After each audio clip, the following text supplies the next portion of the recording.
Hi guys, मैं हूं शांतनु और इस हफ्ते का एपिसोड शूट करने से पहले मैंने अपनी कैमरा वाली मोहतरमा को बोला। मैंने कहा बुआ जी, जब भी आप आएंगी ऑफिस से तो आते आते ना बर्नी सैंडर्स वाला जो मीम वायरल हो रहा है बैठा हुआ है जिसमें बुड्ढा, वो वाला ना एक बढ़िया सा पोस्टर निकाल के ले आना। To which she told me बहुत बढ़िया यार, okay I got you bro, मैं ले आऊंगी, तू चिंता मत कर। To which I was like yeah वाह वाह गुड क्रू, हाँ वेरी वेल। सो उसके बाद 2 hours later she shows up with this.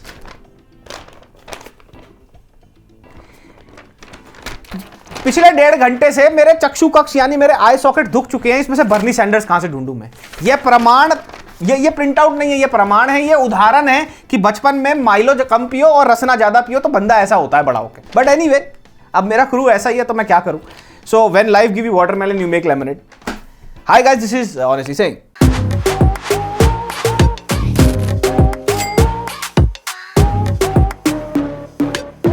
एक विशेष सूचना मैं मुठलैंड के मुठराजों और मुठ कन्याओं को देना चाहता हूं कि भैया आप लोगों ने मेरे इंस्टाग्राम और मेरे यूट्यूब पे डीएम्स को फिश मार्केट बना रखा है। दरख्वास्तें आ रही हैं आप लोगों की, भैया गंदी बात का सीजन 6 रिव्यू करा जाए। तो आपकी दरख्वास्त मैंने सुन ली है, समझ ली है और अब ये कमीशन में पास हो चुकी है, कमेटी बैठ चुकी है इसके ऊपर और इस पर सोच विमर्श चल रहा है। तो कृपया करके अपने लंगोटों को थामिए, अपने पेटीकोटों को टाइट कर लीजिए, क्योंकि जैसे भी कोई अपडेट होगी तो हम आपको बताएंगे। तब तक के लिए पुटलैंड फॉरएवर। यार मुझे एक चीज समझ नहीं आ रही, जब से बिडेन जी और कमला जी ने अपने अपने पद संभाले अमेरिका में, इतने खुश तो वो दोनों खुद नहीं होंगे जितने खुश हमारे देश के 15-16 साल के वोक टीनेजर्स हैं। यार चक्का जाम कर रखा है इंस्टाग्राम की रीलों का। पिछले 3 दिन से कभी भी फीड खोल के देख लो, 15 साल की प्रियंका जो बहुत वोक है और हर बात पे यास क्वीन बोलती है, उन्होंने बिडेन की कोई पुरानी फोटो उठा ली और वहां पे ऊपर इमोजी डाल के, हाथ ऊपर वाला इमोजी डाल के ये बोल दिया बिडेन इज माय प्रेसिडेंट।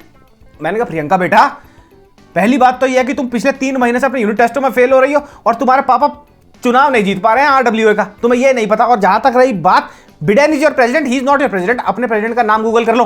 तो भैया जैसे मैंने लास्ट वीक तांडव देखने के बाद प्रेडिक्ट किया था कि बवाल होगा और गेंद पे लाठी टूटेगी इस पूरी टीम की, वो टूटी, बहुत जबरदस्त तरीके से टूटी। और मैं तो ये कहना चाहूंगा कोई सैफू जी को ये बताए कि बाबूजी अगर आप किसी की गांड में उंगली करोगे तो टट्टी तो लगेगी। और सबसे बड़ी बात इन्होंने सोचा है कि भाई ऑडियंस और जितने लोगों ने बवाल मचाया वो सारे चिंपांजी, सब चूती हैं, सबका दिमाग उनकी एनल कैविटी में। तो हम क्या करते हैं, बड़े ही स्मार्टली पूरी टीम इकट्ठी हुई, असेंबल, उन्होंने सोचा अब क्या करें और उन्होंने एक अपॉलजी जाहिर कर दी और अपॉलजी में लिखा अनइंटेंशनली हुआ है मेरे से। मुझे तो पता ही नहीं था, मैं भगवान शिव का मजाक उड़ाने वाला हूं, ओह सॉरी। तो भैया whatever is happening with the makers and the cast of Tandav, I think that's 101% justified. अब अगर तुम किसी के बट क्रैक में जाके 5 का ठंडा ठंडा सिक्का डालोगे तो उसको ठंडा तो लगेगा ना, और फिर उसको ठंडा लगेगा और तुम्हारी गांड भी तोड़ेगा, तो वो यही हो रहा है। But now this week I watched the movie just like Priyanka Chopra would say, because I live in the US of A. White Tiger. When I first saw him, I knew then this was the master for me. Hey, driver. I'm Pinky. Nice to meet you. तो भैया the white tiger का plot काफी अच्छा है अगर आप इसमें से प्रियंका चोपड़ा का फेक इंग्लिश एक्सेंट बाहर निकाल दे तो, जिसके ऊपर अलग से एक पिक्चर बन सकती है जिसको हम नाम दे सकते हैं द क्यूरियस केस ऑफ क्यों बोलती हो प्रियंका ऐसे। But anyway, coming back to the point, इस पिक्चर की जो कहानी है वो डायरेक्ट अडेप्टेशन है एक नॉवल की कहानी से जिसका नाम भी है द व्हाइट टाइगर। ये अरविंद अडिगा जी ने लिखी थी 2008 में, और मेरे को याद है मैं 2008 में 11वीं में था और मैंने 3-4 लड़कियों को इंप्रेस करने के लिए, not because I am a bibliophile और something like that fancy French word, मैंने इस बुक को इशू कराया पढ़ने के लिए। लेकिन 15-20 पन्ने पढ़ने के बाद जब मेरे पल्ले कुछ नहीं पड़ रहा था तो मेरे हाथ लग गई साइमल्टेनियसली मेरे पापा की मस्तराम, एंड उसके बाद आज तुम लोग यहां हो in the prosperous pastures of मुठलैंड। But some more quantum mechanics की बातें हम बाद में करेंगे, अभी हम बात करते हैं the story of the white tiger. तो बेसिकली इसकी स्टोरी रिवॉल्व करती है, एक छोटी जाति का लड़का होता है 23-24 साल का जिसका नाम होता है बलराम हलवाई, और उसको हमेशा बचपन से ही उसके बाप ने, उसके भाइयों ने, हर किसी ने यह सिखाया होता है कि भैया तू एक नौकर है और तू नौकर की तरह ही रहेगा। तो वो जैसे जैसे बड़ा होता है उसका सपना बन जाता है कि मैं एक अच्छा नौकर कैसे बन सकूं, और तभी वो मिलता है राजकुमार राव से जो एक बेटा होता है रिच लैंडलॉर्ड का। अब यहीं से एक रिलेशनशिप उन दोनों के बीच में बन जाता है, और फिर बलराम कैसे देखता है दुनिया को, कैसे डील करता है with the societal menaces of corruption, casteism और भी बहुत सारी चीजें हैं। तो बेसिकली इसी के बारे में पूरी स्टोरी है।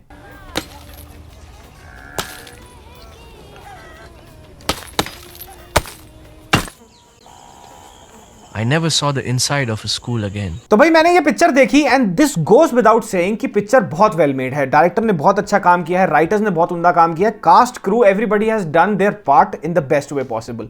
बट मुझे कुछ कुछ चीजें खटकी इस पिक्चर के अंदर, और अब मैं उन्हीं चीजों के बारे में आपसे बात करूंगा। और एक चीज मैं बहुत साफ कर देता हूं कि ये चीजें मुझे as a viewer, as an audience खटकी, मेरे को थोड़ी सी कंटेंशंस थी कि ये चीज सही था दिखाना या नहीं था, और ये बहुत सब्जेक्टिव भी हो सकता है। क्या पता जब आप लोग ये पिक्चर देखें आपको ये ना लगे। दिस इज बेसिकली प्योरली जो मैंने सोचा। अब इस पिक्चर में पहली चीज जो मुझे खटकी वो थी द रिप्रेजेंटेशन, और as I felt probably a little bit of misrepresentation of the Indian culture and how it has grown over the years। अब ये बात शुरू में ही एस्टैब्लिश कर दी जाती है पिक्चर में कि ये पिक्चर सेट है 2007 और 2008 के बीच में। बट देन अगेन कुछ सीन्स इतने बेसिर पैर के हैं। फॉर एग्जाम्पल एक सीन में जो मेन लड़का होता है बलराम, उसको एक सीन है वो देख रहा होता है शीशे में और वो बात करता है अपने आप से कि क्यों मेरे बाप ने मुझे ब्रश करना नहीं सिखाया। Why had he never taught me to brush my teeth?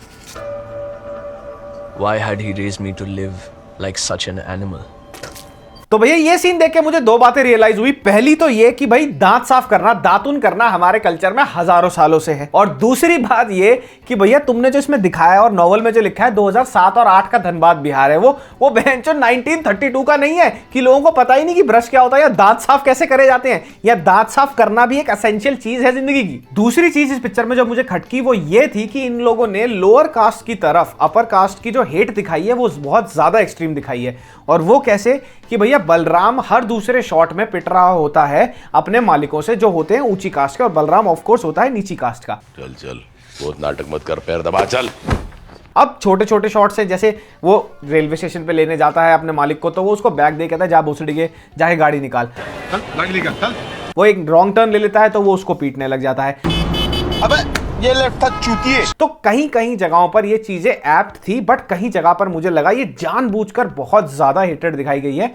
और हम लोगों को पता है कि हमारी सोसाइटी इस चीज से बहुत टाइम से डील करती आ रही है, और नाउ एवरीबॉडी वुड अग्री कि अब हम एक उस पॉइंट पे आ गए हैं जहां पर थोड़ी बहुत इक्वालिटी हो गई है चीजों की। अब यही पिक्चर अगर कोई वेस्ट में देखेगा और ये वाले शॉट्स को देखेगा तो उसके दिमाग में एक पिक्चर बन जाएगी कि भाई आज भी हिंदू एक लोअर कास्ट बंदे को ऐसे ट्रीट करते हैं। तो भाई ये दोनों वाकयात देखकर पिक्चर में मुझे एक चीज रियलाइज हुई, there is a difference between telling your audience something and showing something in the face of your audiences. और इस पिक्चर में वही करा गया है, जबरदस्ती आपके वो वाले शॉट्स दिखा दिखा के कि भाई इतनी हेट्रेड है, इतनी हेट्रेड है, अपर कास्ट इतना बुरा है, लोअर कास्ट को ऐसे करके रखता है, और इतने सालों से ये चला आ रहा है, which is evident. We know that everybody around the world knows about the caste system in our society, but again director ने हर बात को इतना ज्यादा तरीके से पिन पॉइंट किया है and he has literally shoved everything right into the audiences faces, which I still think is not necessary और was not necessary। अब यहां समझने वाली चीज ये है कि भाई ऐसी लिखाई और ऐसी डायरेक्शन तब देखी जाती है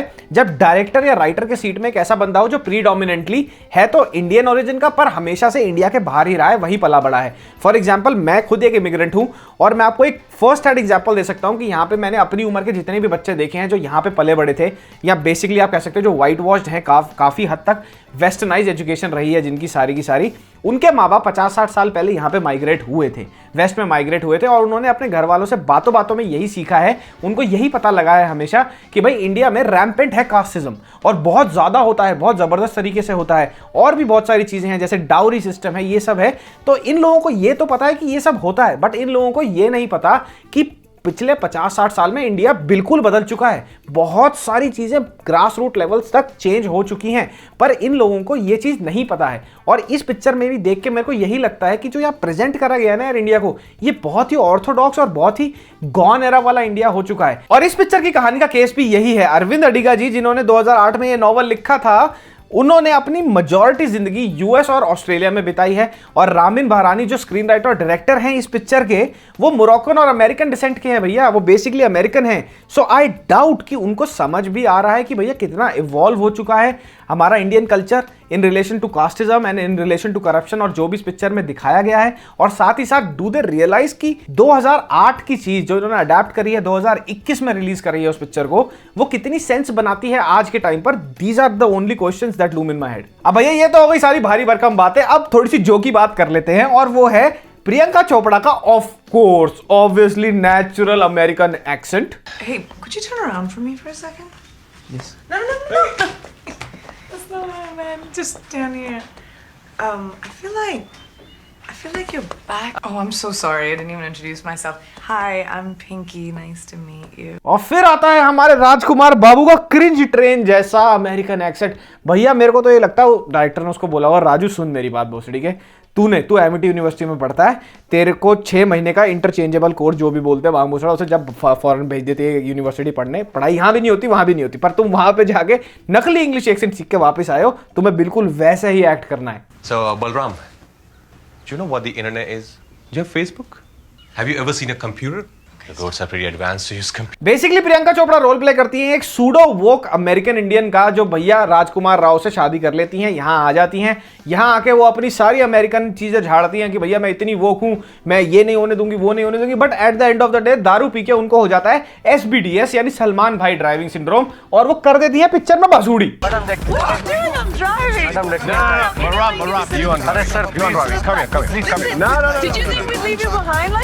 और भैया एक सीन तो इतना ज्यादा चुतियापे से भरा हुआ है कि भाई इस सीन में होता क्या है, प्रियंका चोपड़ा बैठी होती है और साथ में बैठा होता है बलराम हलवाई, जो माइंड यू डायरेक्टर के हिसाब से जिसको ब्रश नहीं करना आता।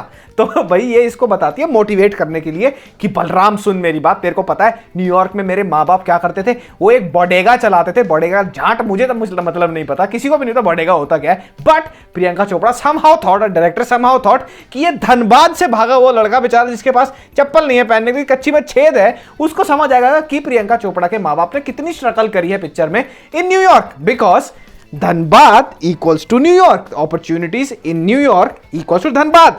And in all, common sense cancelled. Do you know what my parents do in America?